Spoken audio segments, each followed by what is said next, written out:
All about fasting, y'all. That's what we're doing. That's what we're doing. Another 72-hour fast in the works. I am right now about 68 hours. Just another few hours to go. And I'll be at the end of this week's fasting episode. And I know a lot of you are out there and you're fasting. And as I always say, there are three phases to fasting: preparing for the fast, getting through the fast, and breaking the fast. We're going to talk at length about the whole fasting process, but I want to spend a few minutes here as we get into that to talk about breaking the fast. What are some challenges that people will have while they're breaking a fast? I'll tell you, one of my challenges, it's not preparing for the fast. It's not getting through the fast. But my biggest challenge, y'all, is that's right, breaking the fast. Because when I get to the end of that fast, oh yeah, it's on. Hey, if you're new to me, I'm Dr. Dwain Woode. That's Wood with an E. The E stands for endocrinology. Here on the channel, I educate, I empower, and I encourage you to take charge of your health and your life, avoid complications, and go to the next level. And in this year, new you. I'm talking to adults with type 2 diabetes who want to put their diabetes in remission, get off of medication, and who want to reverse their diabetes. That's where we are. If you're new, go ahead and put new in the chat because I'd love to welcome you with a hand clap and some music and let you know that we're happy that you are here. If you have questions as we go throughout the show, go ahead and put those in the comments in the chat and put a Q in front of it so we know that that's one that we want to, that we need to get to. If you've not already done so, we've been walking our way through the New Year process. This past Monday, we continued that process as we discussed the pillars for reversing diabetes. We're on pillar number 3, which is reducing sugar. So if you have not done so, go ahead and watch that here as we get into, we get into the weekend. Go back and make sure you watch that. We're coming up on Monday. We'll be talking more about that. I do see one of our community members out there. Hey, Jennifer, how you doing? She said, howdy, doc. Hey, Jennifer, glad that you are there. Thank you for coming and hanging out with us as we move into the weekend. Hopefully you had a great week and are excited about getting into the weekend. I know I am. And then, of course, next week is going to be a holiday, so a shorter week. We're going to be doing some heading out to the beach and enjoying ourselves. And so hopefully you've got some things planned as we move in that direction. And you know how we do it here on the show. I've got my monitors that we're going to be taking a look at here in just a minute, right over here. And then, of course, well, I thought I had my, well, no, I didn't have it. I thought I had my report all queued up, but we'll have that here in just a minute as we move into the rest of the show. But before I get into that, let's go ahead and let's do a quick check-in. And as you know, I always talk about 3 things in the check-in. That is how I'm doing physically, how I'm doing mentally, and how I am doing emotionally. Those are the places that people will find that they will have challenges. And so we kind of walk through that to let you know how I am doing as I'm going through this week's fasting. Okay. And so physically, the typical things that people will talk about here are things like feeling lightheaded, dizzy, sweaty, even having palpitations, feeling weak and tired. And I'll say that I have not felt any of those. And, over the course of the time that we've been together, there have been weeks where I felt more tired than others. I actually felt a little weak. And usually the tiredness is due to not having gone to sleep. This fasting, the challenge that I've had in terms of physical is actually I've been feeling nauseated. More so than I have been in the past. In fact, this week was probably the first week that I felt nauseated. And well, I'll talk a little bit about that actually as we get into our discussion. But it has been not just some mild nausea, it's been some significant nausea. In fact, at the beginning of the week, I actually broke the fast twice, because I do a 72-hour fast, but I was trying to start that on Sunday, and I went for 23 hours, 24 hours. I started on Monday, and I went for about 25 hours, and each of those times I broke the fast because of nausea. And a point that we'll make is one, make sure that we're listening to our bodies. But the other symptoms, lightheadedness, dizzy, sweaty, and so forth, not feeling any of those. But the nausea this time has been interesting. The other thing is, I think 2 nights ago we did a check-in. We talked about constipation, and so that's been something that, as you know, that I've talked about suffering from. And so I think those two kind of go together. Okay. All right. So that's physically. Mentally, I'm feeling clear. I'm not feeling sluggish, dull, or as though I can't process. I have had a little bit, I don't want to say a lower focus, but this week has been one of those weeks kind of getting back into the swing of things. You know, last week we were on a camping trip. The week before that, we were preparing for the camping trip. You know, and as we got out of June and July, had been some busy months, and so I'm clear. I'm not feeling sluggish, but I do find that, you know, just kind of getting back into the swing of things has been a bit of a challenge this week. And then emotionally, once again, because of the same things, kind of getting back into the swing, this has been a slight kind of roller coaster, if you will. And as I'll point out as we get into the fast itself, that often there are things that are going outside of the fast, or things that are happening outside of the fast, that can cause the fast to not go as well as we anticipate. Okay, so that's how I'm feeling physically, mentally, and emotionally. And then let's hop over and let's take a look at some of my numbers. And you'll see there on the screen, that is my Libre. And my Libre is saying 63. Down at the bottom, you'll see a break in the graph. That occurred because my Libre actually went out, or it ended. I shouldn't say went out. It ended, and I had to change that. If you saw on social media, probably Facebook or Instagram, one of those, we posted changing my Dexcom. So my Dexcom ended this morning, and just about 2 hours after my Libre ended, so I wasn't in the studio when it ended. I did do a video that we'll post at some point. But 63 is what my Libre is saying, and then of course my Dexcom is saying 183. And you'll see down there at the bottom the break in the graph. And actually, let me do a 12-hour. Or maybe even 6. Well, 6 hours, I think that'll be 2, because I did it this morning, so more than 6 hours. So right there, you'll see a break right around 8 o'clock, and that's because I had to change, okay? And then let's hop over and let's take a look at what my... so I've got my Keto Mojo meter. I've got my Contour. Keto Mojo, of course, gives me the glucose and the ketones, and of course the Contour only gives me ketones. So we'll take a look at those, and actually let me come over to this screen to give you a little bit better view. And so so let's get one of these Lancets, or test strips. Sorry, that said Lancets, but one of these test strips out. And this is the one for the Contour. Let's go ahead and get that in. And then here I'll start with the test strip for the blood sugar on the Keto Mojo. So I'll move that other one out of the way. Go ahead and get this opened and get that in there. And then I've got two Lancing devices, and you may not be able to see, but these are the opposite color. So this one is purple with a white top. This is a white with a purple top. And, you know, I like these because they're single use, and they tend to, I mean, they do a good job. And the way this works is you go ahead and twist this top off. And there's a spring. This is spring loaded. So when I press that lever that you see, it will push the Lancet out that way, and it poke my finger. But I'm going to do this view. And you should hear that. Okay, so hopefully you heard that. And then let's go back and let's see, did I get a good, yep, I got a good drop of blood. So we'll start here with the Keto Mojo, get that going, and then we'll hop over and go to the Contour.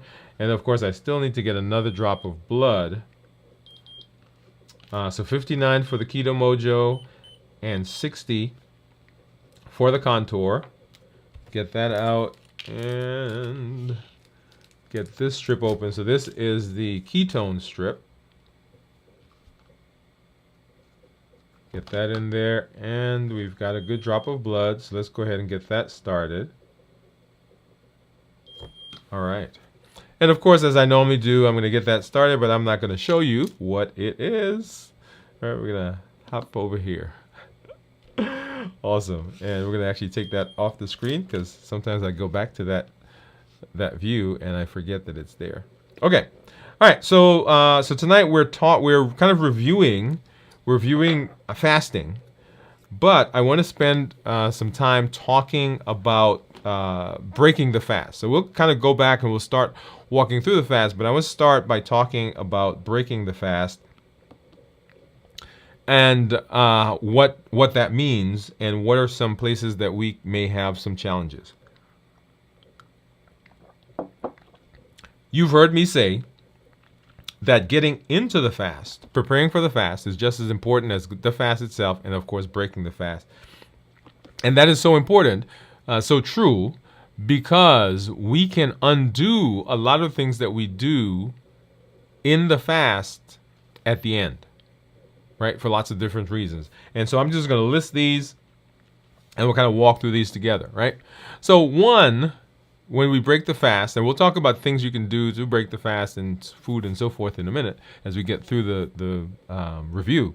But one, we can eat too much too quickly. We eat too much too quickly. One of the side effects or one of the complications of fasting is that if people are not careful, they get through the fast, or they're moving through the fast, and it's almost like the last part of the fast.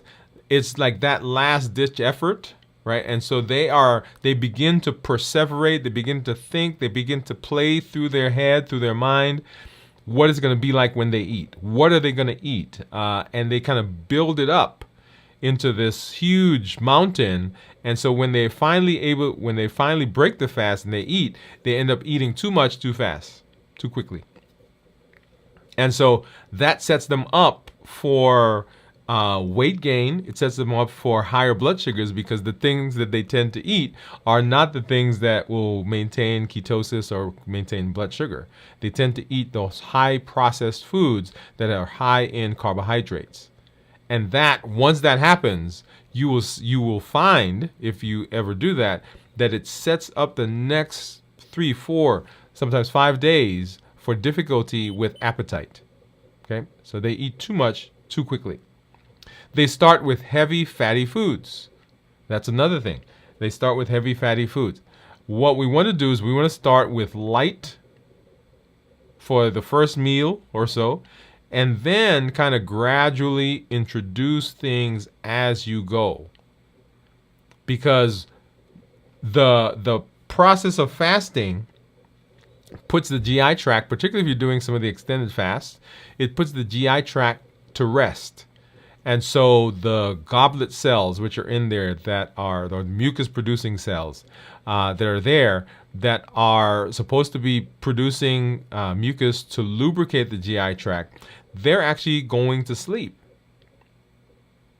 And so when you eat, right, they wake up and they begin doing their job again. So if you all of a sudden dump heavy foods, fatty foods in there, then they've got to rev up quickly and they shoot up. And they produce a lot of mucus, and that can lead to some GI issues like frequent elimination, diarrhea, and so forth. Okay? So one of the things, so eating too quickly, eating too much, eating heavy fatty foods, right? So the composition of food, not just the quantity, but the composition of food. The other mistake is consuming sugary or processed foods. And I just mentioned that a minute ago. So when you eat sugary foods, highly processed foods, then the blood sugar spikes. When the blood sugar spikes, insulin comes out. And as soon as insulin comes out, then what happens? Then our appetite becomes stimulated.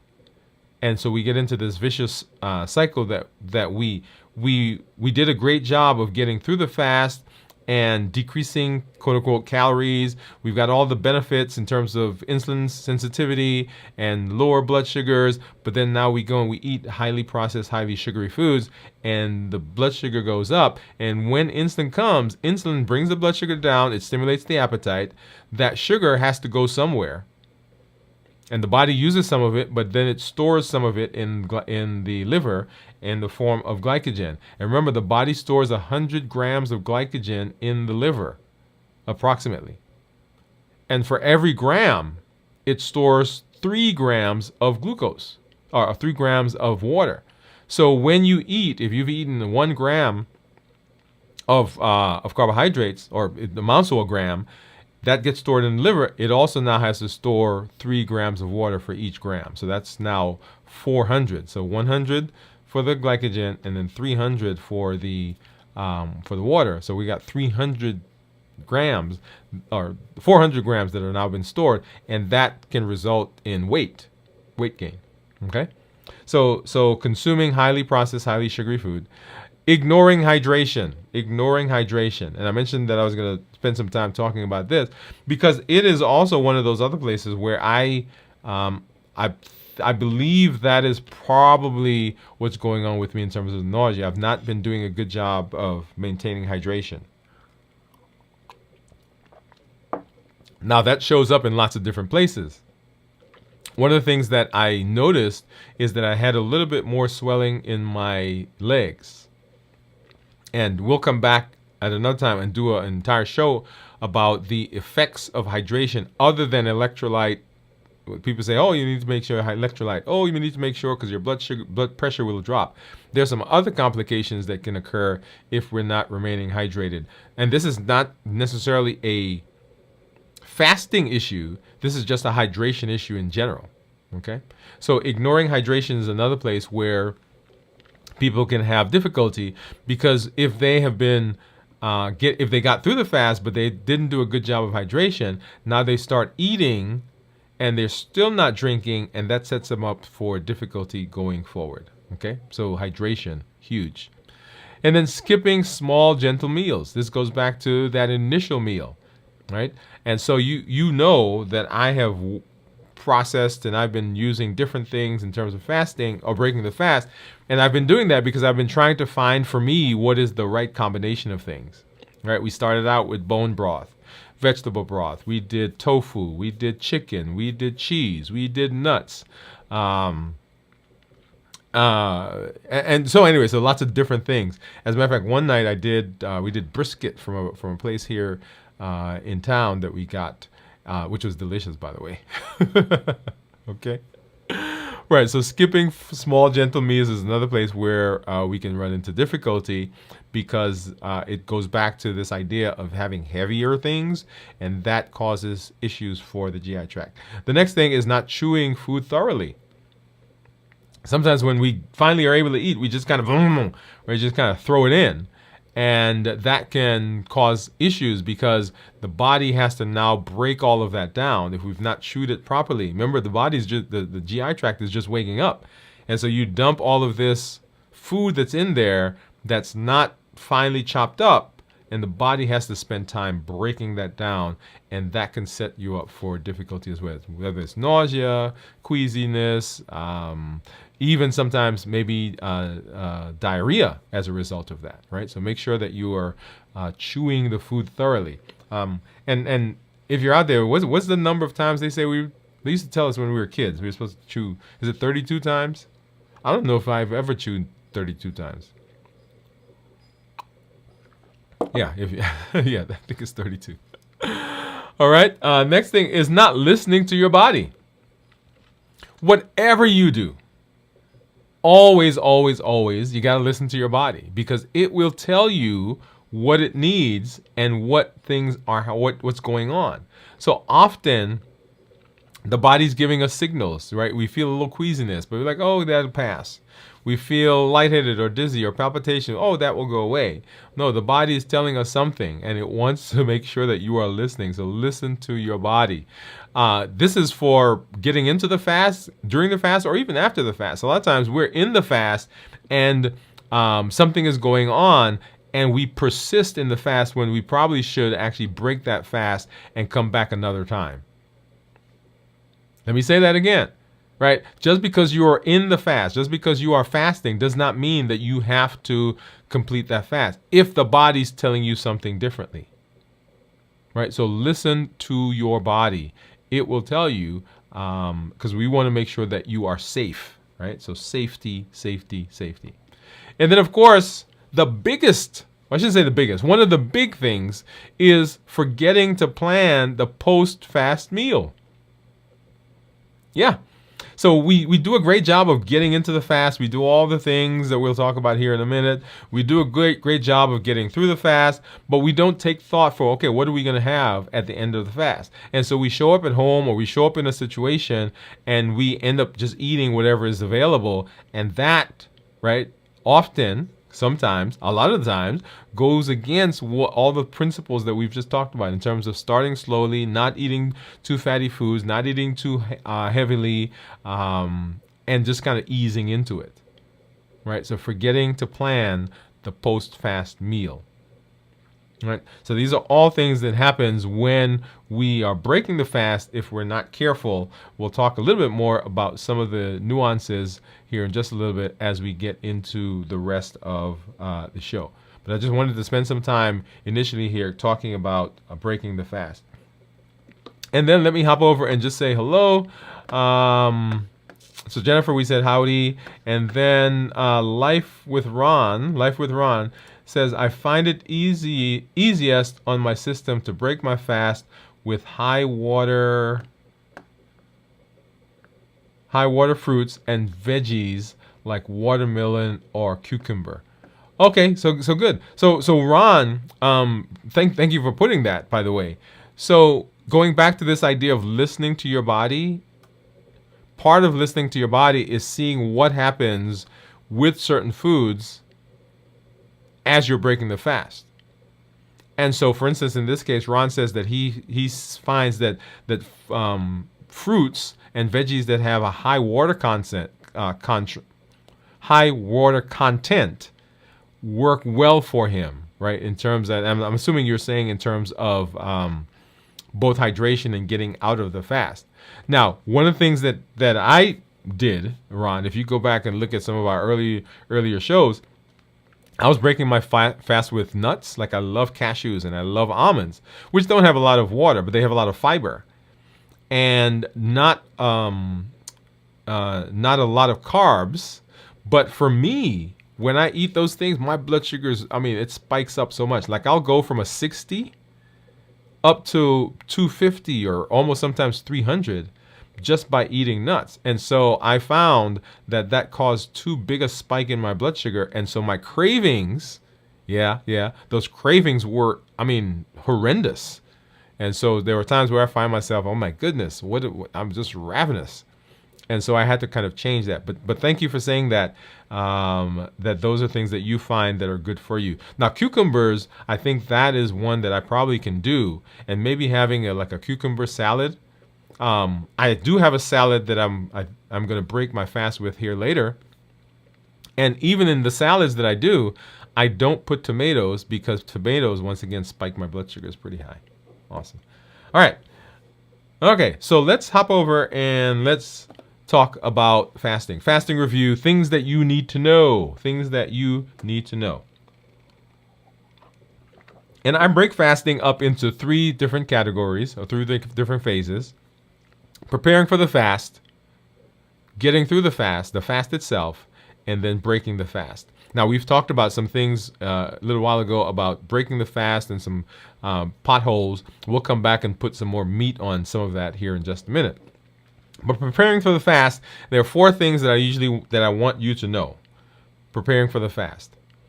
Just as you prepare for the fast, in order to be successful in the fast, you've got to prepare well. And preparing well comes in a couple of different flavors. Number 1, you want to make sure that you are well rested. Right? That is like the pinnacle of fasting. Fasting is not just a physical thing, as we did in our check-in. It's physical, it is mental, and it is emotional. And if you know yourself or if you know people, that when we are not well rested, then mentally and emotionally we are sometimes, it's terrible. And then physically as well. So often people will get into a fast and they'll come out of the fast because it didn't succeed, and they'll say, well, the fast didn't work. Well, it wasn't really the fast that didn't work. It was the preparation for the fast that didn't work. And so the fast itself didn't succeed for whatever reason. And remember, your mind, your brain, it's going to remember what it was like the last time. So the next time you try to fast, it's going to say, no, no, no, no, no, no, we're not fasting because it didn't work the last time, right? So brain, it has that memory. So it's not that the fast didn't work, is that we were not well rested. And so when we come into the fast, now we feel tired, fatigued, lack of energy. And remember, as the body is transitioning from one fuel source to another, energy may dip anyway. And if it dips and you are already spent in terms of your energy and your ability to maintain your process, right, your day, then that gets blamed on the fasting. So number one, make sure that you are well rested. Number two, make sure that you are well hydrated. Yeah, so fasting, so rested and hydrated. Let's see. I'm trying to think back how long ago now. There was one week where I came on and I was just feeling so drained. And then as I thought through the process, I had not been drinking much. Now, one of the things that I did last week or maybe 2 weeks ago was I started drinking, and as I drink water and I drink zero sugar tea, sweet tea. That's this guy right here. And so a couple weeks ago, I started drinking zero sugar Dr. Pepper. Zero sugar Dr. Pepper. And because I was drinking the Dr. Pepper, I didn't want to drink as much. And so I ended up so I cut back on the Dr. Pepper. I also cut back on water. And of course, I wasn't drinking the tea. And I was feeling those symptoms, the lightheadedness and palpitations. So hydration is very important. The other thing that I mentioned earlier is that if you're not well hydrated, then you can have swelling and you can have abnormalities in your electrolytes, right? So make sure that you are not ignoring hydration. So resting, hydration. Number three is to make sure that you're not coming out of or going into a stressful time. Yeah, coming out of going into a stressful time. Now, as I think back now to the nausea and so forth that I was feeling, part of it, I believe, is also that I had just come out of a relatively stressful time. We had gone camping, and you guys remember that story. So the hormones, right? The hormones that come out when we're stressed can short circuit or circumvent or make it difficult to kind of get through that process. Okay, so make sure you're not coming out of or going into a stressful time. And then, number four, make sure that on your eating days, that you're eating a nutrient-dense meal, right? We've talked about what good meals are, and I don't want to use that word good, but for lack of a better word, we're going to use that. So our prototypic good meal, or the meal that we want you to eat, is whole foods, right? We want to minimize processing, no added sugar, starchy and non-starchy vegetables, healthy fats, lean protein, tasty, and the appropriate portion size, right? So those, when you think of a meal, that's the meal that I want you to be thinking about, and the meal that I want you to be doing. Okay. All right. So make sure that you are rested, hydrated. Make sure you are not coming out of going into a stressful time, and then make sure that you are paying attention to hydration. Okay, so that's preparing for the fast. If you do a good job of preparing, then now let's talk through the fast. And when we talk about fasting, I usually divide this into three categories, right? And we do that 24 hours. So the first 24 hours, the next 24 hours at 48, and then the final 24 hours at 72, or if you go beyond that. Today, we're going to kind of break that up a little bit more finely, and we're going to talk about it in smaller chunks. So first of all, starting 0 to 6 hours. 0 to 6 hours, so fasting. And this is what's going on in the body as we are fasting, right? So the body is processing the last meal. So this is the postprandial phase. We're getting into fasting, but we've just finished eating, and the body is still processing, still digesting the food that we have eaten, right? Glucose levels will be elevated. Insulin will be elevated, kind of depending on what you've eaten. And the insulin is causing uptake of that glucose into the cells, right? So things are processing. Digestion is absorbing, is breaking down the stuff that you've just eaten. So that's all there. Energy levels are probably going to be high because you've just finished eating and the body's absorbing all the sugar, all the carbohydrates that are in the food that you've just eaten. Okay, your appetite can be stimulated, once again, depending on what has been transpiring prior to you getting into the fast. So if you just, before you got into the fast, just ate something that's highly processed, high carbs, high sugar, then the first several hours of fasting can be a little bit challenging, right? Because that sugar caused a huge spike, or that food caused a huge spike in blood sugar, and insulin comes out as a result of that. Okay? All right, and then the next 6 hours, so 6 to 12 hours, this is the early fasting state. So insulin levels begin to decrease as the blood sugar is being absorbed into the cells. Glycogenolysis is happening, so breaking down of glycogen into glucose. So we've gotten past the first 6 hours, the body stored glycogen, and now it's accessing that glycogen for energy. We've not gone into fat burning because we still have ample amount of glycogen and glucose in the body for processing. Energy levels begin to fluctuate as the body is now, the sugar that's in your blood has now been stored into the liver, and the body's used up the sugar that's floating around. It's now accessing glycogen in the liver, right? So there's that switch that we have, okay? All right, and then 12 to 18 hours. 12 to 18 hours. This is the transition to using fat. Transition to using fat. And glucose levels continue to drop as the body continues to use it up. The liver starts gluconeogenesis. That's creating glucose from non-carb sources, right? So ketones are low because we haven't quite gotten into that full fat burning yet. You may feel a dip in energy when we talked about the changes as we go through the different phases. So your energy levels may go down. People may become a little irritable, and hunger may still be there. And I tell people during the process of fasting, the first 8 to 10 hours is where my hunger is a big issue for me. Once I've gotten past those first 8 to 10 to 12 hours, then I am not prompted by quote unquote hunger or even appetite at that point. It is, so this is the appetite. By hunger, it is that I see people around me eating. It's noon, so it's lunchtime. It's supper time. Those social cues that I see that can prompt me to say, hey, you want to get something to eat, okay? And that typically goes away after those first 10 hours or so. I'll give it 10. It's actually probably a little earlier.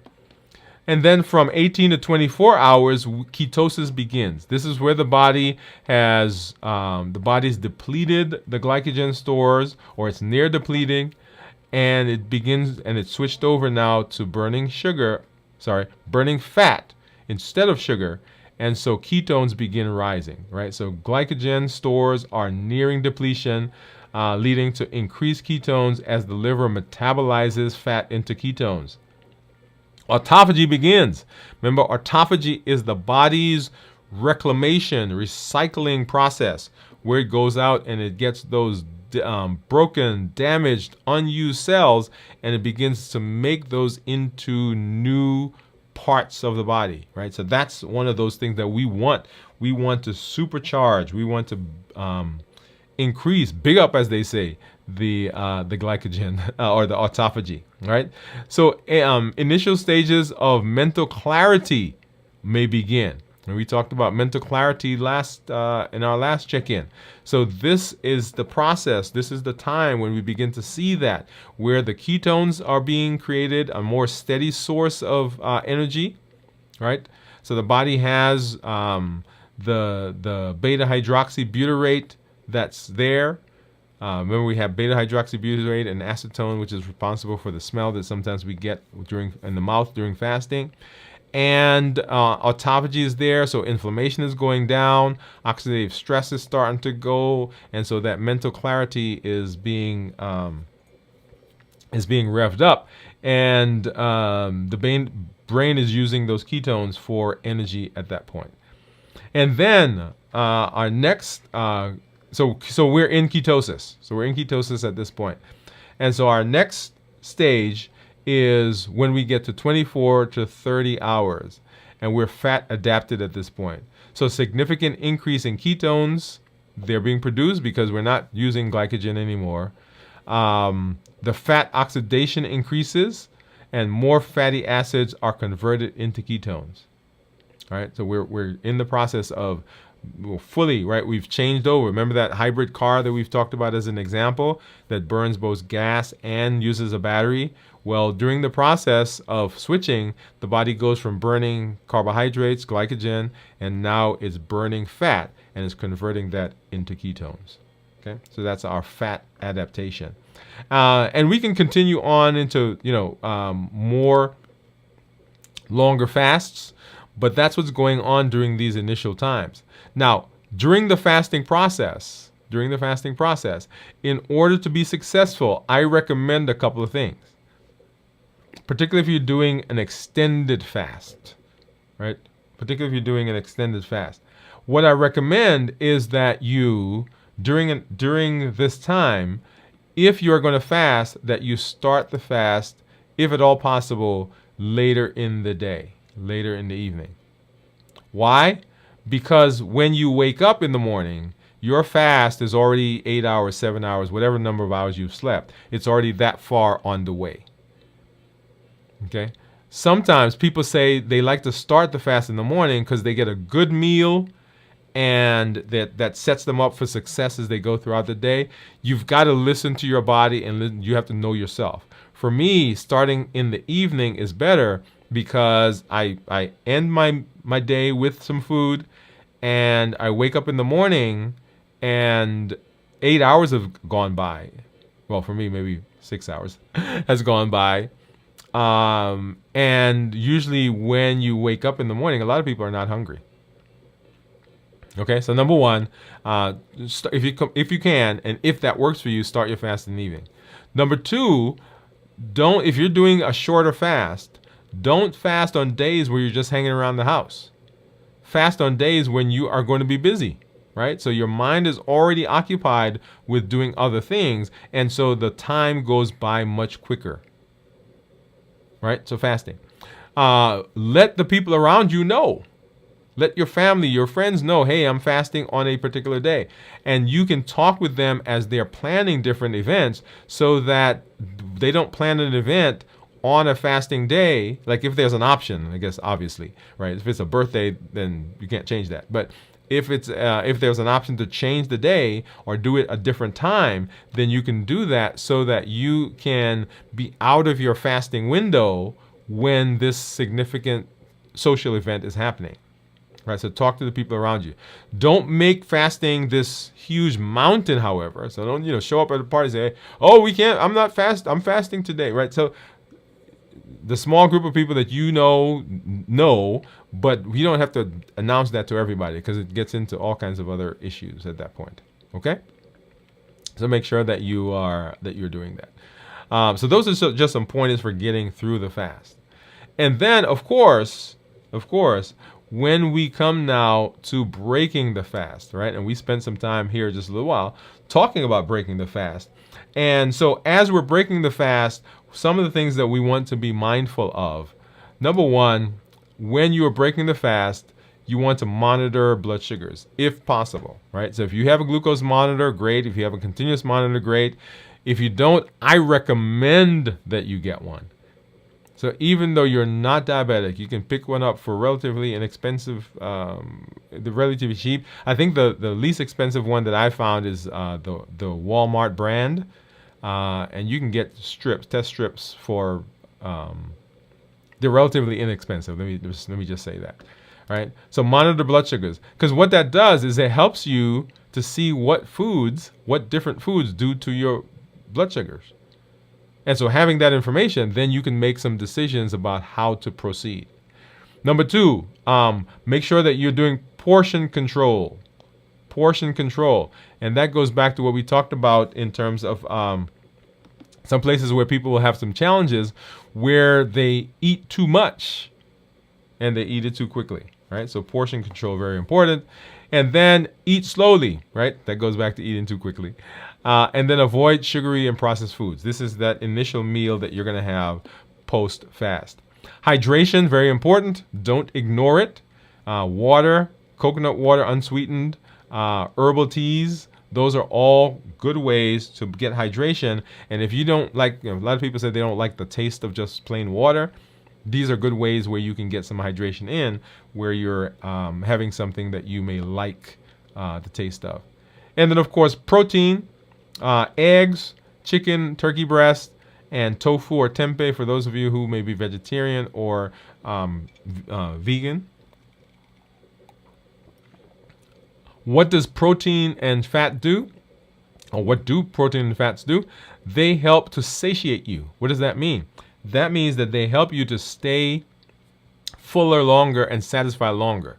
So if you eat something that's just totally carbs when you're breaking your fast, then the carbs are going to get digested quickly, particularly if there's not a lot of fiber in them, and then you're going to be hungry again.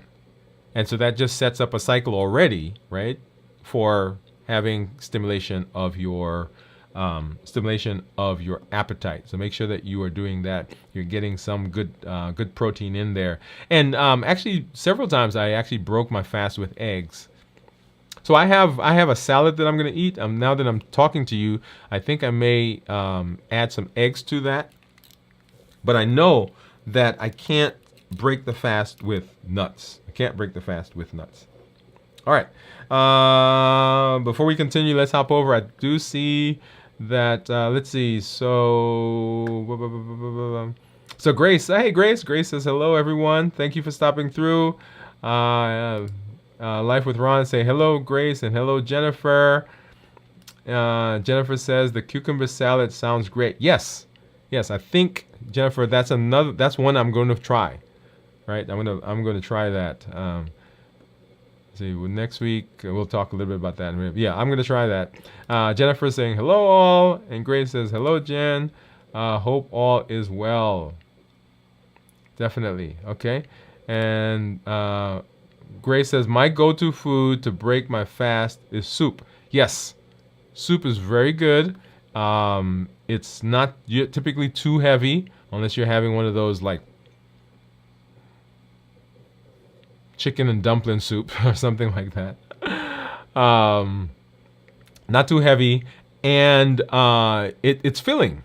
Okay, it's filling and it's light. And then coming off on the back of that, then you can add other things that you can eat. And then Jennifer says, "What is your favorite soup? Bought or homemade?" Yeah, good question. Good question, Grace. So here is my. So I don't make soup often, right? There was a time where I was making soup like every week.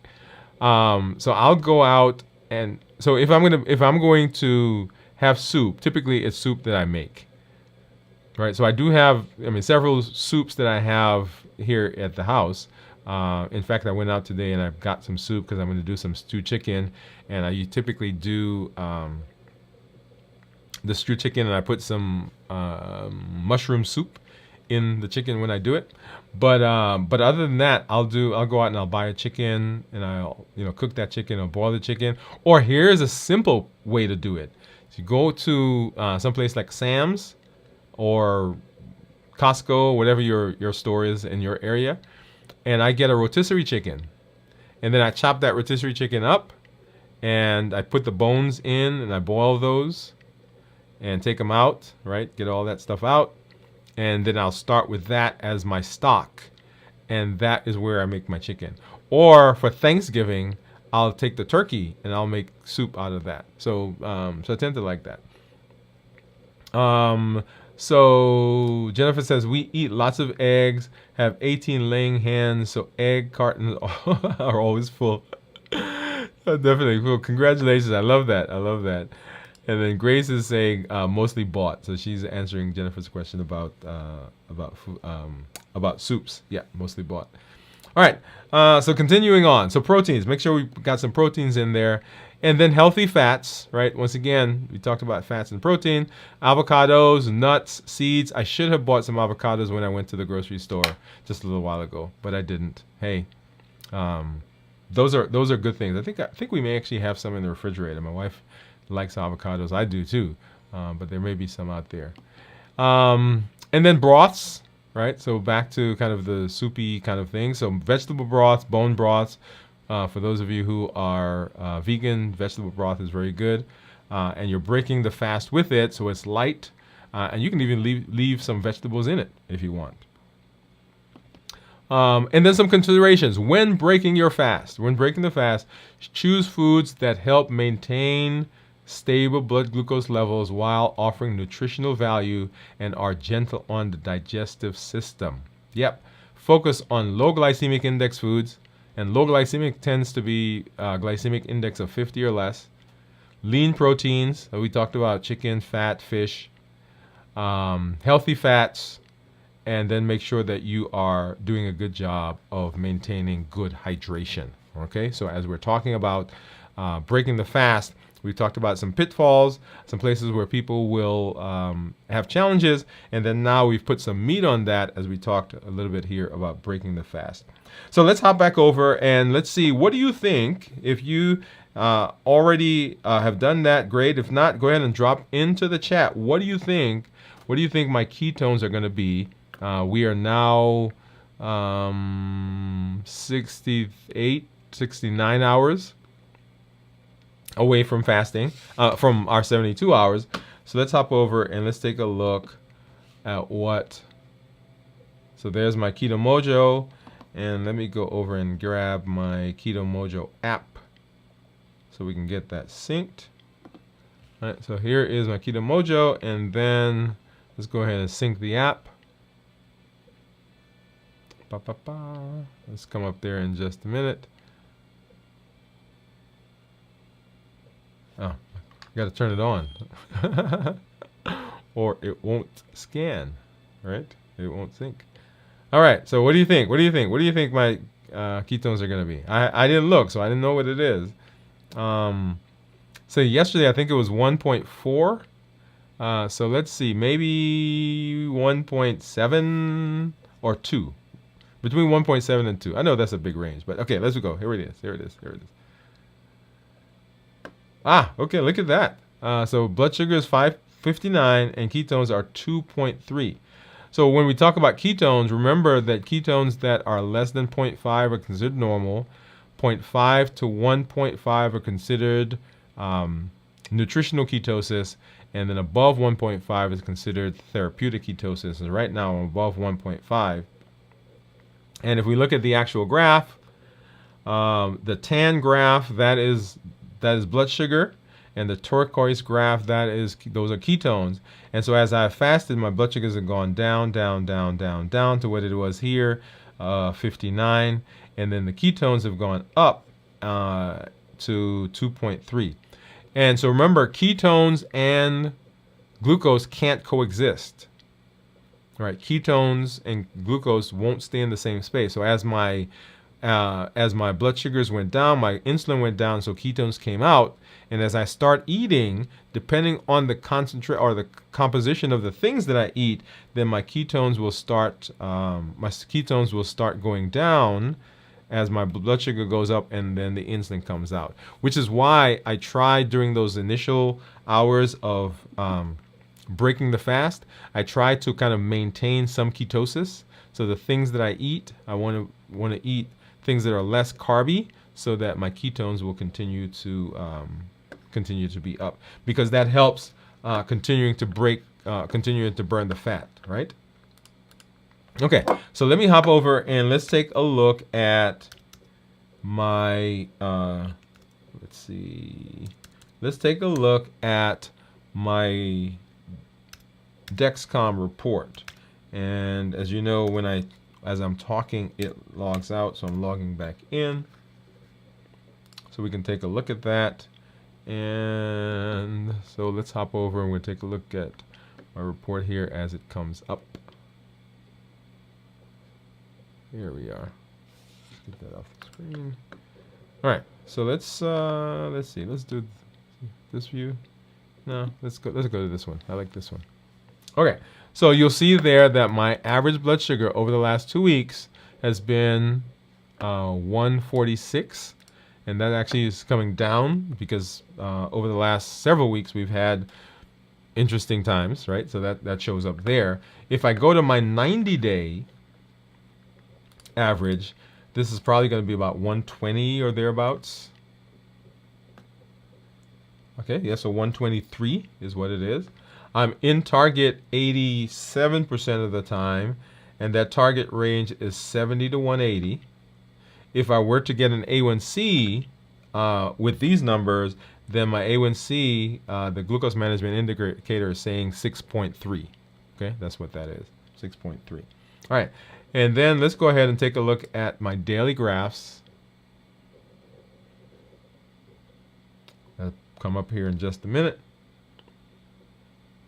And let's go back. And so we started fasting right here. Right, so 117. So 24 hours later, we're at 115, 118. 24 hours after that, we're 91. That was yesterday, Wednesday. And 24 hours after that, we're 86. And right, this is where we are right now, 81. And this is right where we had that break where we had to change the monitor. And so we're kind of straddling the 80s right now. And in fact, let's go back and take a look and see what my Dexcom is saying my blood sugar is right now. And it is saying that my blood sugar is 81. Yeah, okay. So that's in keeping with what we're saying, what we're expecting. Awesome. All right. Well, I love. So that's fasting. Fasting, what you need to know, right? So fasting, what you need to know. That's what we do here on Fridays. We teach and we review that fasting. Now, next week, going into the weekend is going to be a holiday. So on Friday, we may do a recorded show or something else here on the channel, because I will be hopefully dipping my toe into some water or beach somewhere. But come on through, because we'll have something here for you. This week in review is on Sunday at 6 a.m. So make sure you join us for that as we go through that. And I want to remind you of the unlimited potential that you have at your fingertips. You have the ability to change your health. You have the ability to improve your wellness with education, empowerment, and encouragement like we do here on the show. And that's done through our Triple E formula for success. Educate, we empower, and we encourage. That's how we do what we do when we do what we do. And I want to encourage you, as you're coming through, make sure you join our challenges. We do a challenge every month, and our challenge for this month is to find 1 week, and we're just shy of end of the month, where you are not adding, or you don't have any added sugar in the foods that you're eating. So every month we have a challenge. So come through and make sure you join the challenges when you see them. And then share your story. Let us know. Are you fasting? Are you having some successes? Are you having places where you're struggling? when we hear your story, we know that we are not alone. And if you can do it, we can do it as well. And we get to rally around you as we support each other as a community. And then invite someone. Let them know that they can make a change to their family tree, to their community, to their church, to their home, to their doctor's office, wherever they are. Let them know, hey, let's go watch some of these shows together. Let's do this together. And remember our 3 pillars for reversing diabetes: decrease insulin, suppress appetite, and reduce your sugar. Hey. So glad that you're here. I do want to acknowledge before we kind of go off, I do see, so Jennifer says, I never guess. She's talking about the ketones. And then Steve is saying hello and howdy, Steve. And of course, Grace is saying hello to Steve. So everybody, if you've not done so, as I mentioned before, make sure you get back over. We are in the process of walking through reversing diabetes. And our last show was on part 2 of reducing sugar, the 3rd pillar. We will see you on This Week in Review, 6 a.m. on Sunday. That will be a recap of the shows that we did this week. And as always, I'm glad that you are here. Glad I got a chance to spend some time with you. This is Dr. Dwain Woode. That's Wood with an E. The E stands for endocrinology. Here on the channel, I educate, I empower, and I encourage you to take charge of your health and your life, avoid complications, and go to the next level. And in this year, new you. Good night.